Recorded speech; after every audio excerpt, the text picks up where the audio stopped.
I think we can move on to either some news or some patrons, whatever you feel. Let's do some news for the week because we did have the Super Bowl. We do have a new Oscar category. I don't even know what this Chris Nolan IP thing is, but let's start off with this first one that you had linked here. Disney, Fox, Warner, Discovery to offer a combined sports streaming bundle. I heard half of this. Yeah, so I don't care for it so far, so maybe pitch me?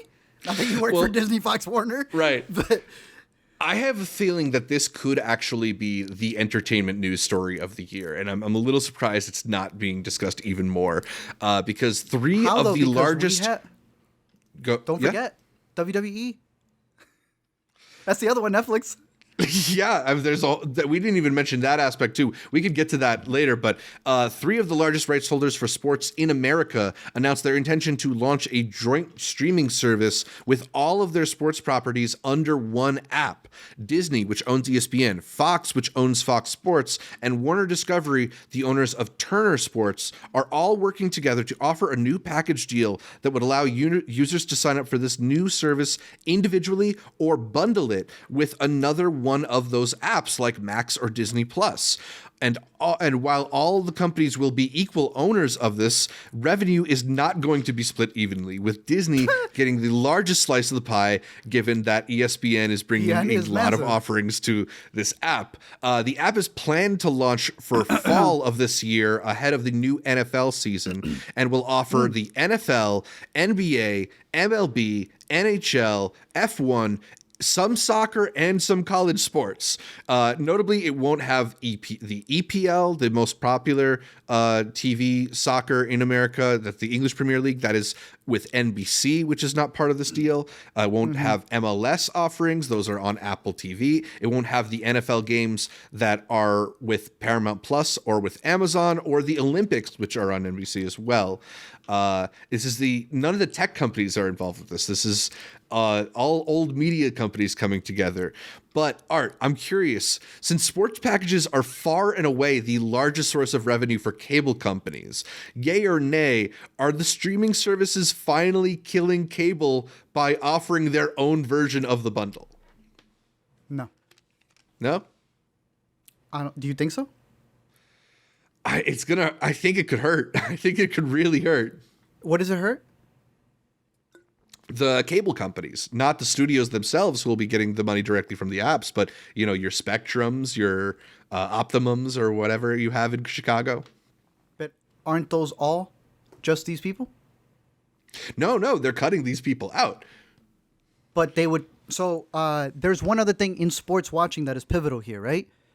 And that is that on cable, you can play ESPN the entire day. When you switch to, what did you call it? What are the other, YouTube TV, Hulu TV, Fubo, right? Fubo, yeah. Whatever it is. Do you have all those? And now this is kind of pitching that it's going to be an extra app, which, to answer your question fully, all I'm hearing is another app, Zach. No. you just pitched me another app, Zach. How dare you? Yes, but it is an all-encompassing app. It's an app where you won't have to switch between all of these, like the other apps. Oh, except for MLS, NBC Sports, the Olympics, the blackout dates when it comes to certain... What are you even talking about, bro? You know for a fact that you won't be able to see anything from New York because you can't get MLB, NFL, or anywhere without your home team being blocked. So already off the bat, it's ridiculous. And on top of that, you mentioned no Universal. Who's got the Olympics, MLS, and Sunday Night Football.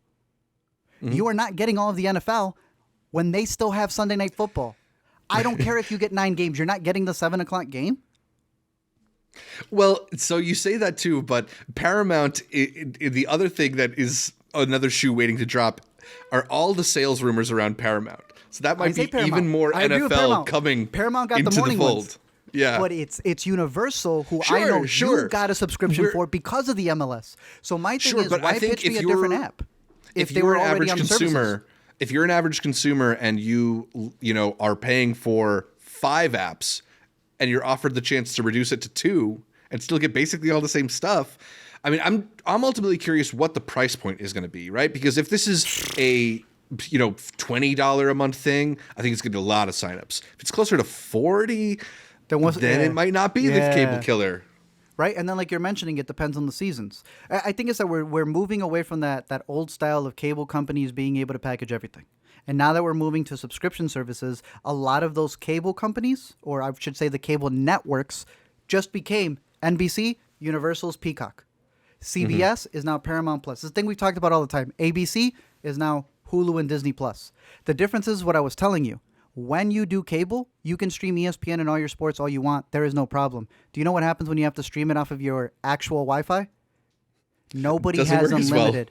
My brother had to switch back, even though he was getting 4K quality with a really good deal. But the math wasn't mathing because one day of watching Sunday sports was already capping his data.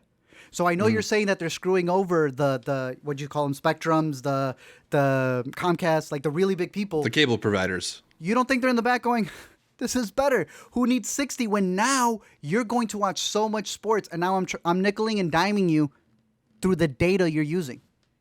Sure, and maybe that's just the way that these companies are going to have to make their money, is by doing those types of tactics. But, I think how's that good for the consumer? This other way to cut the cable companies out of a revenue path that they've been relying on, and a lot of these cable companies are showing that they're in volatile spots, whether it's through the mergers that are happening or the cutbacks that are happening. But they provide the internet for these people to host their stuff, no?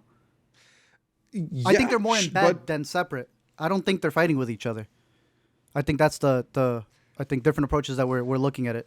Maybe, but it's certainly going to be an interesting shift, not just because of the shift from potentially going to cable to streaming, just that this is the first combined offering we've seen from these big companies since the shift to streaming, right? Like, they've made such a point of making their own separate ecosystems that everybody has their own app to push content through. And now, as we're seeing that the streaming path is not as profitable, is not as embraced by Wall Street anymore, they're returning to this model that tries to bring lots of content across different companies together. And I just find that to be really fascinating, because the other part I didn't mention is that this isn't just necessarily about the sports. They're offering 14 different channels through this. So it's not just that you're getting the game when it's on TBS. You're getting TBS. You're getting TNT and ABC. This is cable then. This is a new form of cable through streaming. I feel like we've had that for a while. Like, I could log into Xfinity and watch my stuff, but now we have to name it, I guess, something differently. Yeah, Max Plus or something. It's like when the radio people realize that what they do on the radio and what people do in podcasts are still the exact same thing. Yeah. Or when some tech giant tries to reinvent the bus. Yeah, it is just the exact same thing again. Yeah. I like that ESPN Plus was being incorporated into Hulu. I like that I've been hopping onto Max and they had the TNT NBA games on there, dude. I mean, when you were over, I put one on. It looked crispy. They are finally on there in this past year. And now they're going to remove them for another one. At the end of it, I still got to go nay for me. I like that integration that they had. I like Universal sticking to Peacock having it. I think that if I want a bundle, you're separating it from the other apps that I have to call it a bundle. I find that tactic funny. Yeah, I mean, here's another one to condense. Yeah, right. Like, that's cable marketing. Yeah, I mean, it is kind of whack-a-mole apps at this point too, because I feel like when you sign up for a new streaming service, you're signing up for like maybe this will be around for the next 2 years, but who knows at this point? Isn't that sad? Yeah.